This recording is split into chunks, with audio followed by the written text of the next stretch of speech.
आज की कहानी है बेटा बहू का घर सिर्फ उसका घर नहीं है, अब वह घर तुम्हारा भी है। दोस्तों, कहानी शुरू करने से पहले अगर हमारे चैनल को सब्सक्राइब नहीं किया हो तो कर लीजिए ताकि आपके पास पहुंचे हर रोज नया वीडियो। घर में हर तरफ खुशियों का माहौल था। पूरे घर को दुल्हन की तरह सजाया जा रहा था।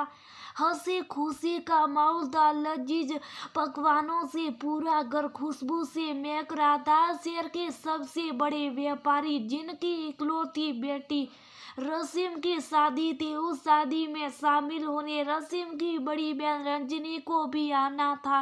रंजनी अपनी छोटी बहन की शादी को लेकर बहुत खुश थी। रंजनी की शादी हुए लगभग 1 साल हो गए थे।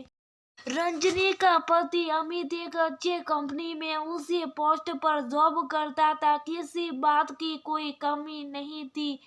कल ही रंजनी का भाई राकेश आया था अपनी बड़ी बहन को घर ले जाने के लिए और लगे हाथ रंजनी के ससुराल वालों को कारण भी दे दिया था। लेकिन अनजाने ही राकेश से एक गलती हो जाती। पूरे घर वालों को इनवाइट करता, अपने जीजू को इनवाइट करना भूल जाता है क्योंकि वह उस समय ऑफिस में था। ऑफिस से आती अमित से रंजनी कहती है, सुनो जी, मेरी छोटी बहन रसीम की शादी में हमें 15 दिनों के बाद ही जाना। आज मेरा भाई राकेश मुझे लेने आया था लेकिन सासू माँ ने मुझे जाने से मना कर दिया कि मेरे चले जाने के बाद घर कौन संभालेगा। मैंने भी अपने भाई को मना कर दिया।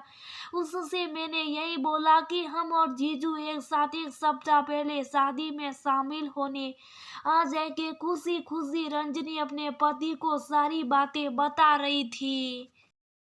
वहीं रंजनी का पति अमित बहुत उदास मन से उसकी बातों को सुन रहा था। इस तरह उदास देखकर रंजनी से रहा नहीं गया और कहती है कि आपको मेरी छोटी बहन की शादी की खबर सुनकर कोई खुशी नहीं हो रही है। अमित गुस्से में मुंह फुलाकर कहता है, तुम अकेली चली जाना अपनी बहन की शादी में, मुझे कहीं नहीं जाना। मुझे तुम्हारे घर वालों ने क्या समझ रखा है, मैं उस घर का बड़ा दामाद हूँ, लेकिन मुझे किसी ने इनवाइट नहीं किया। यहाँ तक कि कॉल करके भी मुझे नहीं बुलाया गया, इसलिए मेरे ख्याल से इस शादी में तुम्हें अकेले ही जाना चाहिए। इतना सुनती ही रंजनी की सारी खुशी धरी की धरी रह जाती, बिल्कुल उदास हो जाती है। थोड़ी देर बाद बात को संभालने की कोशिश करती है, कहती है, अब हम दोनों पति पत्नी में आपसे अलग नहीं हूँ, ना आप मुझसे अलग हो। मैं तभी जाऊंगी जब आप जाओगे, वरना मैं भी नहीं जाऊंगी। मानती हूँ मेरा भाई राकेश ने गलती किया, आपसे मिले बिना और इनवाइट किए बिना चला गया। प्लीज रंजनी को किसने कहा क्या, मुझे अब इस बारे में कोई बात नहीं करनी। अमित का गुस्सा 7वें आसमान पर पहुंच जाता और कहते, तुम जाना चाहती हो तो जा सकती हो, वह तुम्हारा घर है, मैं मना नहीं करूंगा, लेकिन मैं किसी भी कीमत पर तुम्हारी बहन की शादी में नहीं जाऊंगा। इतना कहकर अमित कमरे से बाहर चला जाता है।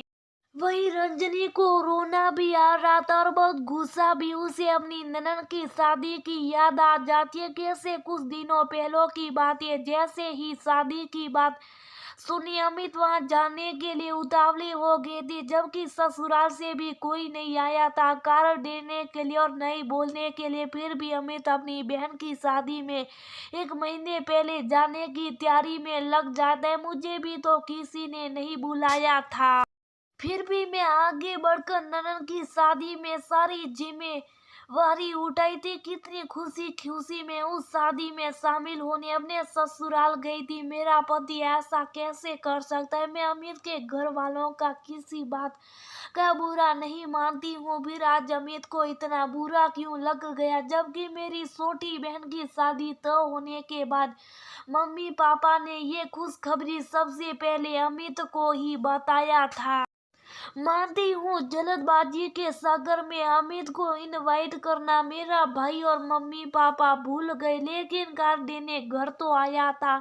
अंदर ही अंदर रंजनी बहुत दुखी होती। हम लड़कियां शादी के बाद अपने ससुराल को अपना घर मान लेते, ससुराल की सारी जिम्मेवारी हंसी खुशी निभाते, सही कोई हमें बोले या ना बोले। वही लड़के अपने ससुराल को अपना घर क्यों नहीं मानते, क्यों उन्हें हर छोटी बड़ी बात के लिए आदर और सत्कार की जरूरत पड़ती है। क्यों नहीं वे लोग भी हमारे घर को अपना मानकर अपनी जिम्मेदारी निभाते, छोटी बड़ी गलती को अनदेखा करके अनसुना करके अपने लिए ना सही अपनी पत्नी की खुशी के लिए इतना तो सोचना ही सही। एक पति को जब अमित की माँ को सारी बातों का पता चलता है, अपनी बहू रंजनी से तो फोन करके अपने बेटे को बहुत डांट लगाती और समझाने की कोशिश भी करती। अमित बेटा, रंजनी का घर सिर्फ उसका घर नहीं है, अब वह घर तुम्हारा भी है।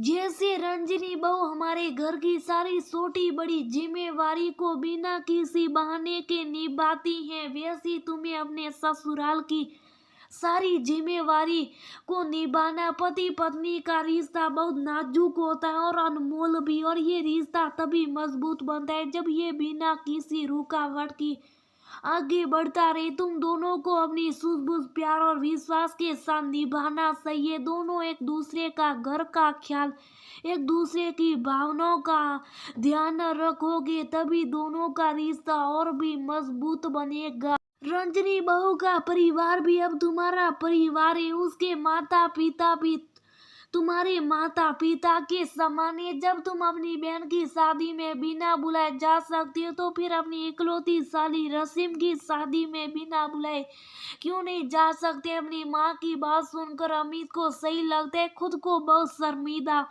महसूस करते हैं कि मैंने अपने ससुराल को और ससुराल वाले को कितना पराया बना दिया। दूसरे दिन से अमित रंजनी के साथ रसीम की शादी में जाने की तैयारी में लग जाता है।